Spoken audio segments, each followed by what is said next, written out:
દીપાંશુ ખુરાના. શું બનાવ બન્યો હતો અને શું કાર્યવાહી છે હાલ? 2022માં સંજીવ તનેજા કરીને એક ફરિયાદી છે જે આપણા વેપારિક વર્ગમાં એક બહુ સારી રીતે અહીંયા સારોલી મુકામે કામ કરે છે. એ સન્ની ફેશન જે અંબાલાની અંદર છે, જેના ઓનરનું નામ છે મુકેશ અલગ, એમનાથી મળેલો. એ લોકોના વેપારિક ધંધાની વચ્ચે એમને કીધું કે એ બેંકને એક લોન કરાવી દેશે, જેના કમિશન પેટે એમને 17,16,000 રૂપિયા આપવા પડશે, જે બાબતનો ચેક સન્ની ફેશને સંજીવ તનેજાને આપેલો. જે ચેકનો દુરુપયોગ કરી એમને સુરત સિવિલ કોર્ટની અંદર એક્સ પાર્ટે ઓર્ડર લઈ લીધો અને સની ફેશનના મુકેશ અલગને એક્સ પાર્ટી જજમેન્ટ કરાવી દીધી. એના પછી અને જ્યારે આ બધા ખોટા દસ્તાવેજો ખબર પડ્યા કે આજે બેંકના જે 5,72,00,000ના જે ઇસ્યુ થયેલા દસ્તાવેજો છે તે બધા ખોટા છે, ત્યારે મુકેશ અલગે અંબાલાની અંદર 2022માં જ એક એફઆઈઆર કરાવેલી ધોખાધડીને વિશ્વાસઘાતની સંજીવ તનેજા વિરુદ્ધ. એ એફઆઈઆરના દરમિયાન ચાર્જશીટ થઈને ચાર્જશીટ પછી ક્યારે પણ સંજીવ તનેજા હાજર નહીં થતો હતો, તો ત્યારે કોર્ટે ધ્યાન લઈ ત્યાં બેલ કેન્સલ કર્યા અને એમના વિરુદ્ધ વોરંટ કાઢ્યું. વોરંટ કાઢ્યા પછી 11મા મહિનામાં જ્યારે વોરંટ કાઢ્યો એના પછી સંજીવ તનેજા ત્યાં એમના ઘરે કે દુકાને મળતો નહીં હતો.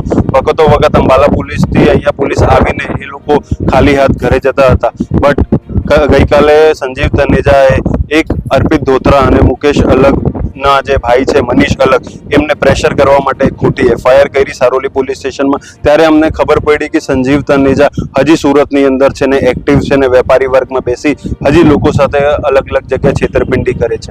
અર્પિત ધોત્રાના નામે જેમ જ એમને એફઆઈઆર કરાવી ત્યારે મુકેશ અલગ જે છે સની ફેશનના જે ઓનર છે એ તરત એક્ટિવ થયા. એમને અંબાલા કોર્ટની અંદરથી તરત વોરંટ લીધો ને આજે અંબાલા પોલીસે આવીને જે કોર્ટમાં આવીને એ ફરિયાદી બનીને આવેલા સંજીવ તનેજા, જે પોતે એક કેસમાં આરોપી છે, એ જેમ જ કોર્ટ પરિસરથી નીચે ઉતરે એમને તરત ને તરત અરેસ્ટ કરવામાં આવ્યું છે ને આજે હાલ અત્યારે એ ઉમરા પોલીસ સ્ટેશન ગયા છે ને ત્યાંથી એમને અંબાલા લઈને જવામાં આવશે. આ બધું કર્યા પછી આજે આટલા સમય પછી જે એક ફરિયાદી ઘણા વર્ષોથી 2022થી જે પોતાના ન્યાય માટે લડતો હતો, આજે એમને એક સૌથી મોટો પગલો લઈ એ લોકોને અરેસ્ટ કરાવી એ ન્યાયની તરફ સૌથી પહેલા આજે એ લોકો વધ્યા છે.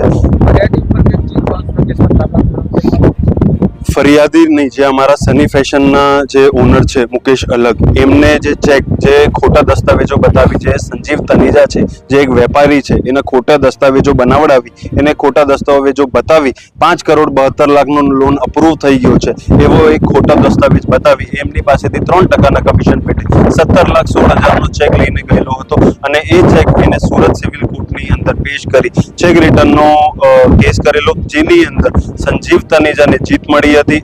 એ પણ એક્સ પાર્ટી જજમેન્ટ હતું. એક્સ પાર્ટી જજમેન્ટ એટલે જ્યાં આરોપીને પોતાનો બચાવનો પક્ષ ન મળે ને એને તક નહીં મળી હોય ત્યારે એક્સ પાર્ટી જજમેન્ટ આપેલી હતી. એટલા માટે એ કેસ છે.